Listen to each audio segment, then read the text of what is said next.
House Speaker Mike Johnson is calling on the cabinet to consider invoking the 25th Amendment to remove Joe Biden from office in the wake of his miserable debate performance last night.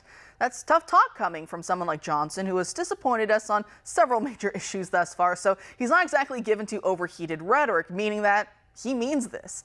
Johnson says Biden's continued presidency puts America in a dangerous situation with our adversaries. Johnson is now even siding with Florida Congresswoman Anna Paulina Luna in her effort to invoke inherent contempt of Congress against Attorney General Merrick Garland over the hidden Biden-Hur tapes. That would empower Speaker Johnson to ask the House Sergeant-at-Arms to detain Garland until he complies with their release, since the DOJ has refused to act on the initial contempt of Congress vote. Just a few days ago, Johnson was talking about another lawsuit against Garland, but now he's endorsing efforts to detain Garland instead. He went from backing useless, teethless lawsuits to actually trying to get this done. That's almost as big of a turnaround as all the Democrats and media talking heads today wanting Biden to step down before November.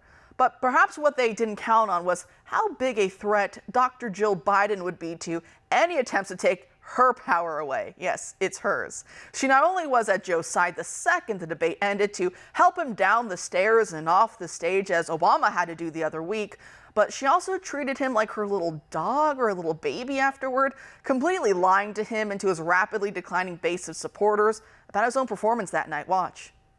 Joe, you did such a great job. You answered every question. You knew all the facts.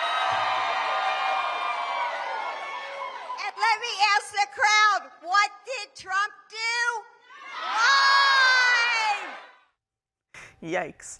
I know every side spins, but that's a whole other level. She not only wears the pants in that relationship, but she's also the one in charge of the government, because one thing is for sure, he's not the real president. The lights are on, but no one is home. Joining us now to discuss is friend of President Trump, Stephen Strang, the CEO of Charisma Media, which is publishing a new book titled The Trump Code, which will be released on September 17th. Stephen, thanks for being here tonight. Well, thank you. It's a privilege to be with you. Great. So what has been most striking to you about the debate itself and then the fallout of it?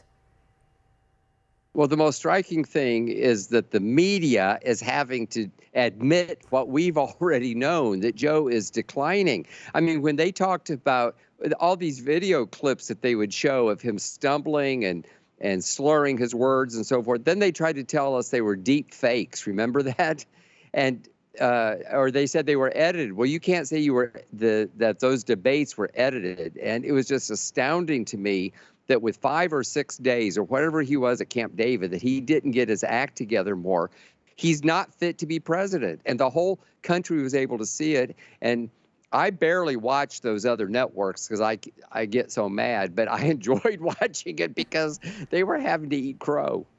I know it was amazing to watch. I mean, you had Van Jones and Joy Reid, and you even had Scarborough, I think, today morning, Joe and Mika, and all of them, I mean, so gloomy, so down. They were depressed. It was amazing. It was almost like it was the 2016 presidential victory of President Trump once again. Remember when the day after they were all crying and they had no clue how this could ever happen because they had their carefully laid Russiagate hoax plans, and yet their insurance policy failed and Trump was still able to overcome. Then, of course, they made sure with their election interference that would not happen again in 2020. But here in 2020, oh, go ahead. And of course, now they have the lawfare and all this other stuff. They thought it would knock them out, and nothing has knocked them out. And Donald Trump did great. You know, a few of us cringed a few times with some of the earlier debates because he got off script a little bit and he gets enthusiastic. They keep saying he's lying. Listen, I listened to every word. I've interviewed him.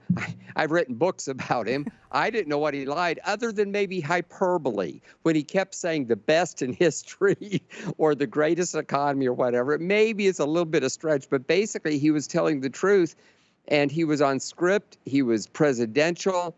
He was lucid. He was on target. And he was also telling, when he talked about abortion and the border and all this kind of stuff, it's the policies that America really needs. The left talks about democracy. They talk about the threat to democracy. They're defining democracy as progressivism.